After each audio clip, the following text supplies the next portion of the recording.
नमस्कार मंडळी, गजानन चव्हाण या यूट्यूब चॅनलला सबस्क्राईब करा आणि नवीन व्हिडिओच्या अपडेटकरिता बेल आयकॉनच्या ऑलवर क्लिक करा.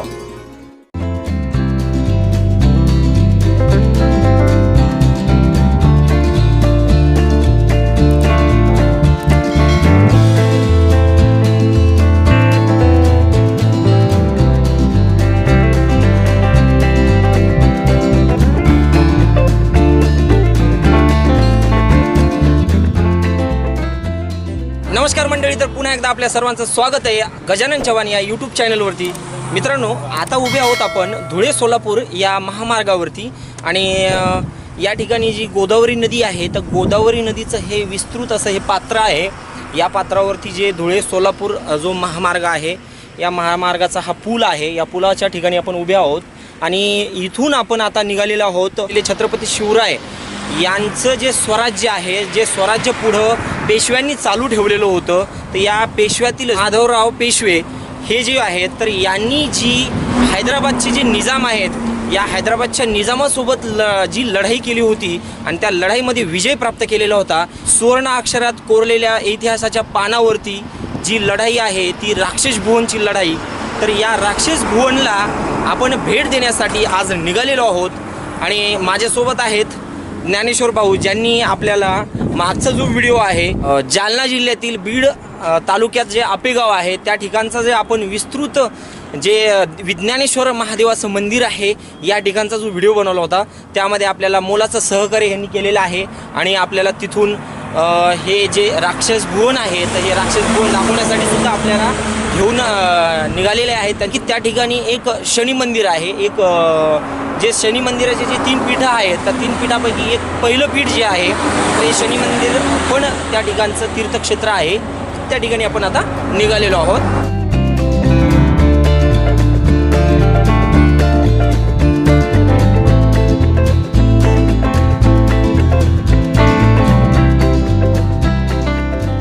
तर मित्रांनो, आपण जो धुळे सोलापूर नॅशनल हायवे औरंगाबादकडून आल्यानंतर गोदावरीचा जो पूल पार केल्यानंतर शहागडच्या जवळ जो राक्षस भुवनचा फाटा आहे, या राक्षस भुवन फाट्यापासून 10 किलोमीटर आतमध्ये ही दुसरी कमान लागते आपल्याला शनी देवस्थानाची आणि या कमानीतून आपल्याला आत जायचं आहे. आत जवळपास एक 2 किलोमीटर अंतरावरती हे देवस्थान आहे.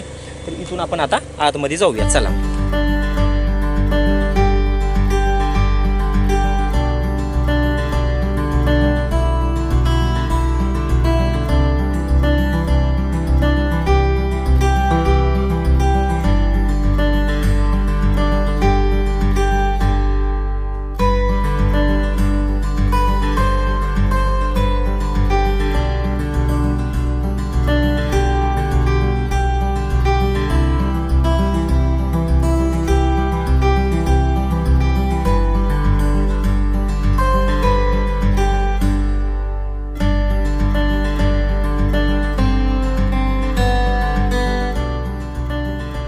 तर मंडळी, आपण एकंदरीत येऊन पोचलेलो आहोत शनिदेवाच्या या तीर्थक्षेत्राच्या ठिकाणी आणि आपण पाहतोय हा जो भव्य असा घाट आहे, गोदावरी नदीकाठी असलेलं हे तीर्थक्षेत्र.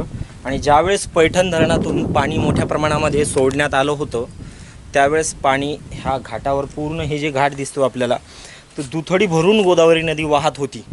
आता पाण्याचा विसर्ग हा तिथून कमी करण्यात आल्यामुळं आपल्याला पाणी कमी झालेलं दिसतंय. आणि इथं पाहतोय आपण हेच ते पाण्यामध्ये असलेलं शनिदेवाचं जे 3 पीठं म्हटल्या जातं, 3 पीठापैकी पहिलं पीठ म्हणून ओळखल्या जाणारं हे शनिदेवाचं मंदिर आहे.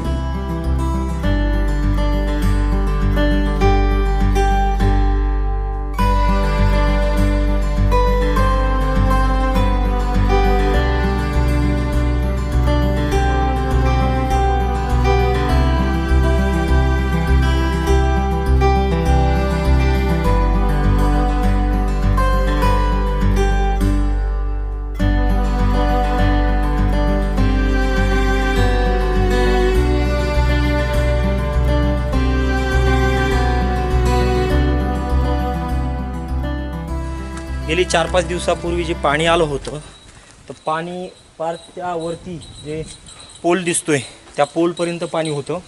म्हणजे हे पूर्ण जे तीर्थक्षेत्र होतं हे पाण्याखाली होतं जे मंदिर आहे हे शनिदेवाचं. तर इकडं आहे, या ठिकाणी सुद्धा संपूर्ण पाणी असतं. ज्यावेळेस वरतून पाणी सोडलेलं असेल त्यावेळेस नेहमीच हे मंदिर पाण्याखाली जातं. आता सध्या आपल्याला हे मंदिर दर्शनासाठी खुलं आहे.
तर मंडळी, आपण पाहतोय हे शनिदेवाचं मंदिर पाण्याच्या एकदम गोदावरी नदी काठीच असल्यामुळं हे मंदिर नेहमीच आपल्याला थोडंफार पाणी जर आलं तर पावसाचं म्हणा किंवा वरतून धरणाचं पाणी सोडलं तर हे मंदिर आपल्याला पाण्यातच नेहमीच असलेलं दिसून येते.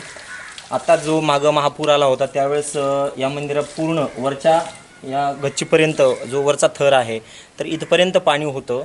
आणि आता सध्या ही पाण्याचा जो प्रवाह किती जोरात होता हे आपल्याला या गेटच्या अवस्थेवरून लक्षात येईल. या पाण्यामुळं हे पूर्णतः गेट तुटलेले दिसून येत आहेत. तर एवढा पाण्याचा प्रवाह जोरदार होता. देवस्थानाचं जे महत्त्व आहे तर येथे जे काही पुजारी आहेत काका, तर त्यांना आपण या देवस्थानाविषयी थोडक्यात माहिती विचारूया. राक्षस भवन हे गोदावरीच्या दक्षिण तीरावर वसलेले असून हे शनी महाराज यांच्यासाठी प्रसिद्ध आहे. वातापी आणि विल्वल यांचा नाश करून इथं अगस्त्य ऋषींनी शनीची स्थापना केली आहे असं भविष्य पुराणात कथा आहे. पूर्वी ज्यावेळी प्रभू रामचंद्र हे नाशिकला म्हणजे पंचवटीला निघाले होते त्यावेळेस प्रभू रामचंद्र हे थांबले असताना त्यांना शनी महाराजांचा साक्षात्कार झाला आणि शनी महाराज इथं प्रगट झाले. हे राक्षस भवन जे आहे ते पुढं कृत, त्रेता, द्वापार आणि कली हे युग संपून पुढं कलियुग लागल. कलियुगामध्ये मानव हा अल्पायुष्य आहे. त्यासाठी आपण आता मला जो वनवास झाला तो मी पत्कारला, माझ्या योगाने मी तो सहन केला. त्याचप्रमाणे प्रत्येक युगामध्ये मानवा आयुष्य आहे ते कमी जास्त आहे, पण कलियुगामध्ये माणसाला आयुष्य कमी आहे. तरी त्या दृष्टीनं आपण इथं स्थापन करून भक्तांचं रक्षण करावं या दृष्टीने त्यांनी विचारलं असताना इथं हे सगळं दंड काढण्यापूर्वी वातापी विल्वलांची राक्षसांची वस्ती, पलीकडं पै तीरावर साष्टपिंपळा म्हणून गाव आहे, तिथं ऋषींचा आश्रम अगस्त्य ऋषींचा.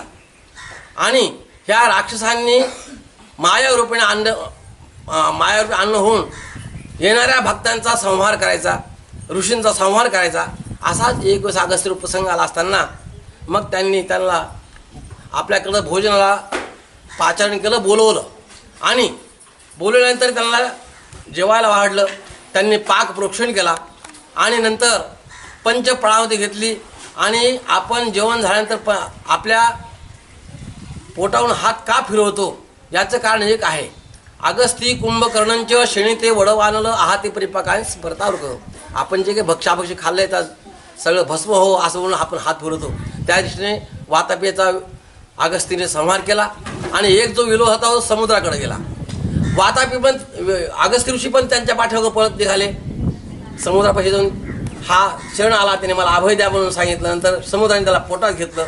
अगस्ती गेले, त्याने सांगितलं की बाबा शत्रू आला मला वापस द्या. परंतु त्यावेळेस समुद्राला गर्व झाला होता.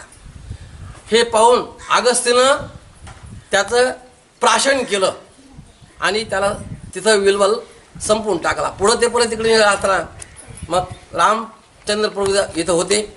मग त्यांनी सांगितले बाबा कलियुग लागल, मानव अल्प होईल, त्यांना एवढा त्रास देऊ नका, यासाठी आपली इथं स्थापना होईल. म्हणून अगस्तींनं इथं वालुकामय मूर्ती स्थापना केली. इथं 3 मूर्ती आहेत, काळ, वेळ आणि शनी. ज्या वेळेस ज्या राशीला शनी 7.5 येईल त्यावेळेस जो पूजन करेल त्याचं इथं सगळी पीडा दूर होते आणि भक्तांना शनी महाराज प्रसन्न होऊन त्याचं मनोकामना पूर्ण करतात. असं वरदान प्रभू रामचंद्र इथं मागून घेतलं आणि पुढे ती नंतर नाशिककडं प्रस्थान केलं.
पाहतोय की शनिदेवाचं हे एक देवस्थान आहे आणि जे नवग्रह आहेत या नवग्रहापैकी शनी एक ग्रह आहे आणि या शनिदेवाची तर इथं स्थापना आहेच. त्याचबरोबर इतर जे नवग्रह आहेत या नवग्रहाचे मंदिरंसुद्धा आपल्याला पाहायला मिळतील किंवा त्यांच्या मूर्त्या पण आपल्याला या ठिकाणी पाहायला मिळतील. जे चंद्र सूर्य आहेत ते तर प्रत्यक्षात आहेत, परंतु इतर जे मंगळ, शनी, बुध, शुक्र जे ग्रह आहेत पलीकडे आपण जे मंगळ ग्रह म्हणजे मंगळाचं मूर्ती पण पाहिलेली आहे. त्याचबरोबर इथं मंदेश्वर मंदिर आहे म्हणजे महादेवाचं मंदिर आहे. या महादेवाच्या मंदिरातच बुध आणि शुक्र या 2 ग्रहाच्या एकाच ठिकाणी मूर्ती आपल्याला कोरलेली दिसून येईल. म्हणजे याचा अर्थ इथं नवग्रहाची स्थापना या ठिकाणी या तीर्थक्षेत्राच्या ठिकाणी आपल्याला पाहायला.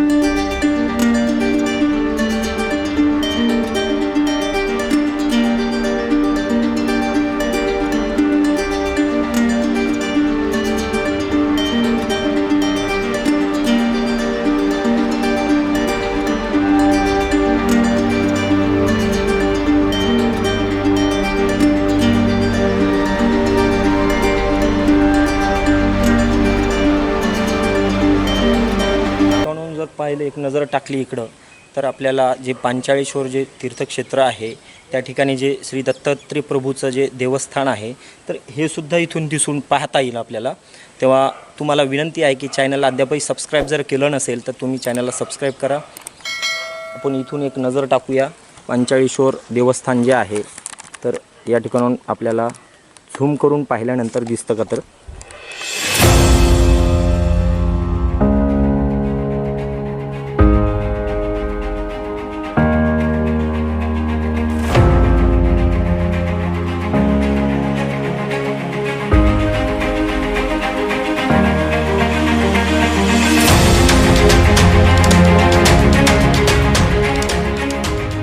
तर मंडळी या ठिकाणाचं आणखीन ऐतिहासिक महत्त्व जे आपण व्हिडिओच्या सुरुवातीला सांगितलं होतं तुम्हाला की जे थोरले माधवराव पेशवे म्हणजेच मराठ्यांचं जे साम्राज्य सांभाळणारे जे पेशवे होते तर या पेशव्यांमध्येच म्हणजेच मराठ्यांमध्ये व जे हैदराबादचे निजाम होते या दोन्हीमध्ये घनघोर अशी लढाई याच ठिकाणी म्हणजेच राक्षस भुवन या ठिकाणी झाली होती आणि त्या युद्धामध्ये पेशव्यांना म्हणजे मराठ्यांचा विजय झाला होता. ही लढाई 1763 साली झाली होती. तर अशा पद्धतीने एक मराठ्यांना विजय मिळालेली ही भूमी आहे. तर हे एक ऐतिहासिक महत्त्व आपल्याला या ठिकाणचं पाहता येईल. त्याचबरोबर हे तीर्थक्षेत्र तर आहेच, त्यामुळं आपण या ठिकाणाला अवश्य भेट देऊ शकता.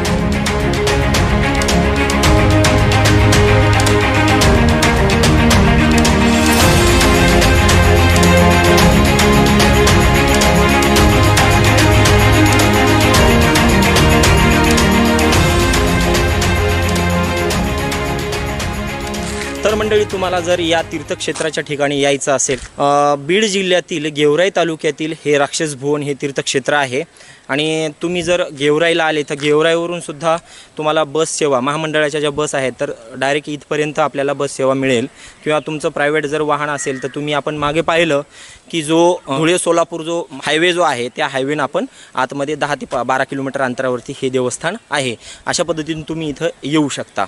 तेव्हा या व्हिडिओमध्ये आपण इथंच थांबणार आहोत. हा व्हिडिओ आवडला असेल तर लाईक जरूर करा आणि तुमच्या मित्रांपर्यंत हा व्हिडिओ शेअर करा.